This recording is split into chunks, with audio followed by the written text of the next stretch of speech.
Coming up right here on the John Fredericks Show, because with us now, right in the middle of all the action in Richmond, State Senator from Virginia's 8th District, Bill DeSteph. Senator, good to have you, man. I've been out of town. I've been in New Hampshire. I was late getting back last evening. I'm like, I got to get DeSteph on so he can tell me what the heck is going on in there. It's been a busy week. Let me just tell you that. Very event-filled. Everything from autonomous vehicles, which create jobs here in Virginia. We're creating an environment for autonomous vehicles to be tested across the state of Virginia. We're attracting new businesses. We're attracting new technological businesses, focusing on creative concepts like that. We're creating business-friendly environments. I'm glad I don't live in Ferguson today. The government overreach is just ridiculous from the federal government down, especially when you look at what's happening in Ferguson. It's pretty amazing when the federal government is they're suing the city of Ferguson. Look, the city council elected by the people in Ferguson took the DOJ directive and said, well, these things make sense. These don't. These we can implement. These, well, we're going to change and enhance it. And then the government just says, no, I don't think you understand. This is Barack Obama's federal government. We do whatever we please. You have to do what we say. And so they're suing them. And what a mess. Well, the problem is Barack Obama doesn't understand that we have a balance between the legislative, executive branch, and judicial branch. And he would rather just kind of blur the lines and have it all come under the executive branch, which that's not how our government works. Not at all. Senator DeSteph, autonomous vehicles. A lot of people say, what's that? What's an autonomous vehicle? So kind of explain to our audience what you guys are working on and how your legislation with quote-unquote autonomous vehicles is going to have any economic impact on Virginia. It's going to be huge because Virginia is going to be the first state that opens it up and allows it the way it is today. So what that means is we'll attract more companies testing their vehicles in Virginia on our test track at Virginia Tech and across the state on our test tracks. Here's what it is, John. In the 70s, you had cruise control.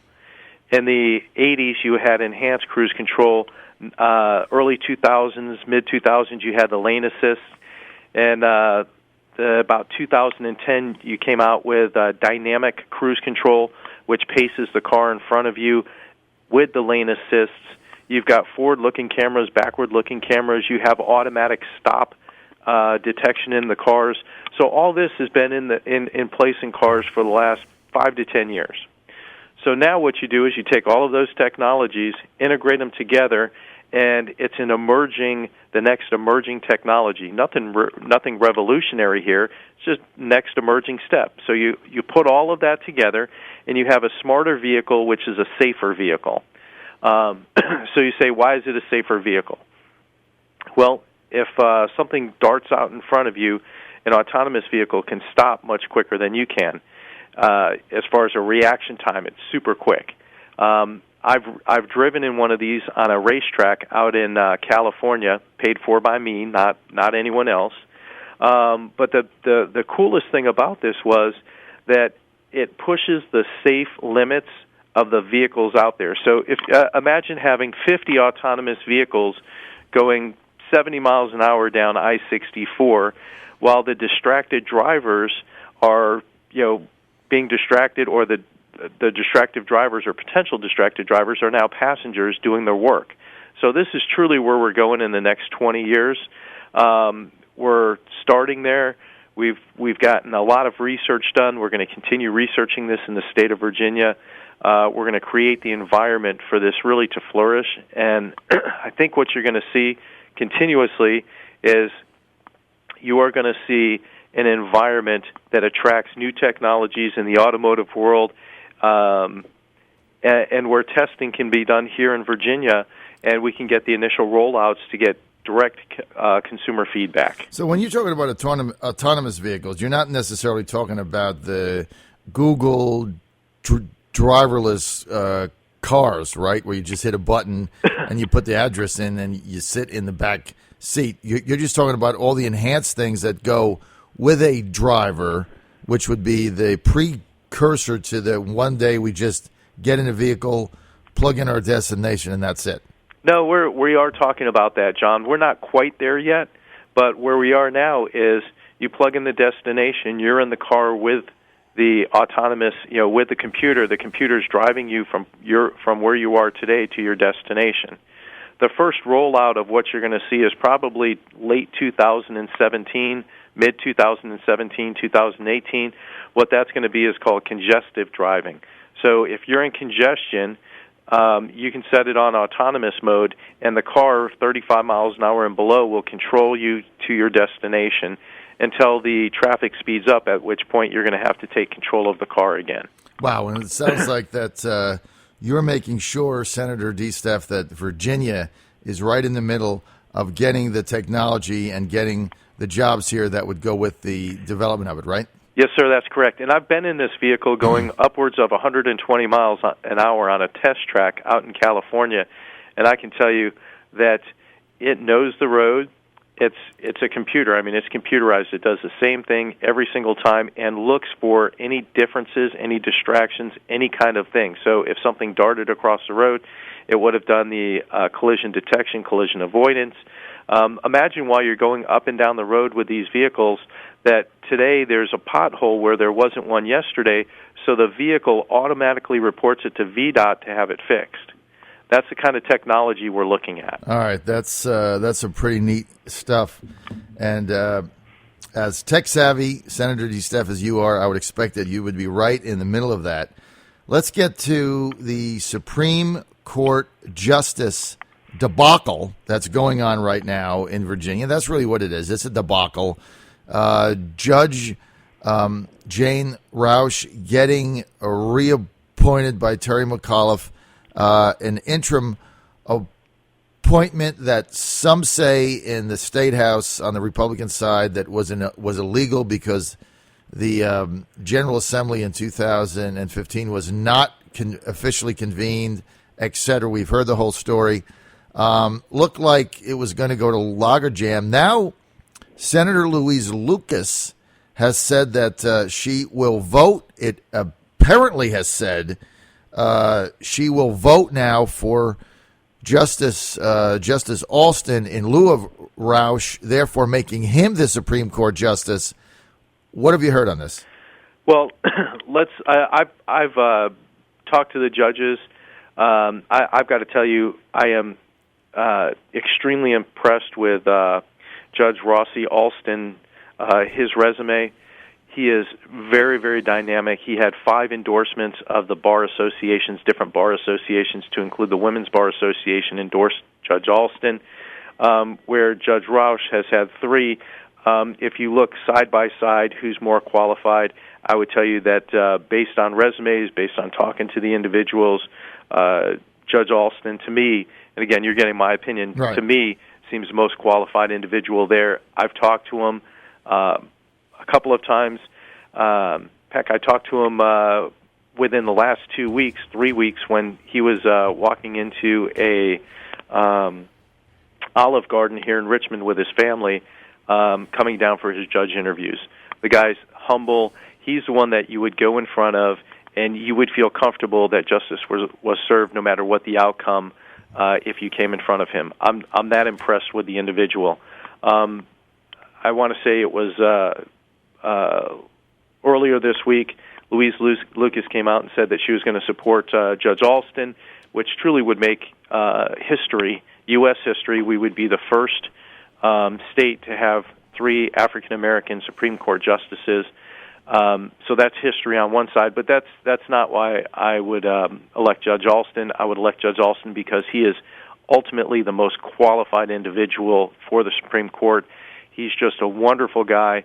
If you have not had a chance to meet him or talk to him, you get that opportunity, you need to take it. You will see a humble, genuine, truly great man. I'm just extremely impressed with the guy, and you know I don't gush about people like that very frequently. This guy's one that he is history. He will be history. He is just that kind of guy, and so humble, so grounded, so down to earth, and so genuine. Well, he is a fabulous guy, and I had a chance to. I was at the hearings in the House and the Senate a couple of weeks ago where he was being interviewed by both the House and the Senate. Look, both of these judges very qualified. Alston was very impressive, and he is quite humble. Nothing taken away from Justice Roush. But look, the bottom line of this thing is Roush is not going to be the nominee coming out of the House. Therefore, she's not even going to be a candidate that the Senate can consider because she's not going to get through the House. So the whole thing, I mean, that's just reality. And so, look, so that my audience knows what happened is newly elected state senator Glenn Sturtevant basically stabbed Tommy Norman and the caucus in the back and said he would not vote for Alston based on his support for Judge Roush. That put the thing at a deadlock, but now with Louise Lucas coming over, it looks like if Alston is indeed comes to the Senate from the House, that he is going to win 21-19 and be the next Supreme Court justice on the strength of the Louise Lucas having the courage to do the right thing, in my opinion. But the problem was that about 2 hours after Louise Lucas made the announcement and voted originally, she met with Don McEachin almost immediately, and then within 2 hours met with the governor and then switched back. So unless she's flopped back the other way again, I think she is, I'm not sure. This is always a constantly moving issue, but I think she's, according to yesterday's paper, she was going to go back and support Judge Roush. That may have changed. It may not have. I'm not sure. You'd have to get Louise on the phone. I know that she switched. We had a vote to get this thing out of courts, and it went to the floor. It passed, but then you have to go through first reading, second reading, and then third constitutional reading. Before you pass it, you vote on third constitutional reading, and it never made it through the entire process before the governor got to her and switched her back on the other side. So hopefully Louise will step up, switch back over, and help us make history in the state of Virginia. I think she's in a very difficult position now because she came out in favor of Alston, then got strong-armed and her arm twisted to go back. This is what people don't like. I mean, Louise Lucas, I thought, voted her conscience and said, look, this is just the right thing to do. And now we've got politics right back in the middle of this again with, winners and losers instead of what's best for Virginia. And I think it's going to hurt Don. I mean, Don is running for Congress in the new 4th District. He's the favorite to be the Democratic nominee. There's nothing, Ella Ward's in there, and I think Elliot Faust is in there. But, this is an issue. I mean, it's back to politics and not doing the right thing. And this is the kind of nonsense that people are, I'm telling you, Senator, they're just getting tired of this political nonsense when they see their country circling the drain and people maneuvering each other to get political victory. In the meantime, there's not a legitimate Supreme Court justice coming out of the General Assembly. I mean, it's just the whole thing is ridiculous. I agree with you, and I'll be perfectly honest with you. I think if everybody had the opportunity to, and everybody in the General Assembly has had the opportunity to interview both judges. I'm not sure if they've taken it or not, but I think when you start talking to Judge Rossie Alston, you just fall in love with the guy. I mean, he's that kind of person. He's the kind of person that you walk in, you say, this guy is genuine, mm-hmm. He's real. Excuse me. He's humble. Mm-hmm. He's who I want to go in front of. And not that I ever want to go in front of the Supreme Court, John, just like I'm sure you don't want to go in front of the Supreme Court. But he's the guy that when you walk in front of him, you know that justice is going to be served. You know that he's going to do the right thing. You know it's not going to be political. You know he's going to come out with a good, honest, fair decision. And when you walk away from there, you're going to feel that way. All right. Well, we'll keep following it. Hopefully it's going to turn out the right way. I've got 1 minute. You endorsed last week. You endorsed Scott Taylor for Congress in the 2nd District. Randy Forbes got in. He's now released a list of 100 business people backing him. Unfortunately, we only have about a half a minute Do you still stand behind that endorsement? Absolutely, and I'll continue to do it. Scott served in Navy Special Warfare. I retired out of Navy Special Warfare Group 2. We served at the same time. Every once in a while, you've got to do the right thing in what you believe in. I believe Scott would make a fabulous congressman. I think he'll do the right thing. And he's done a fantastic job as a legislator up here in the General Assembly. He'll continue serving the public in that form. He's a great guy. He'll do a great job. All right, we're out of time. We want to thank Senator Bill DeSteph, Republican, 8th District of Virginia. That's the Virginia Beach area. Thanks for the update, Senator. Great to have you on.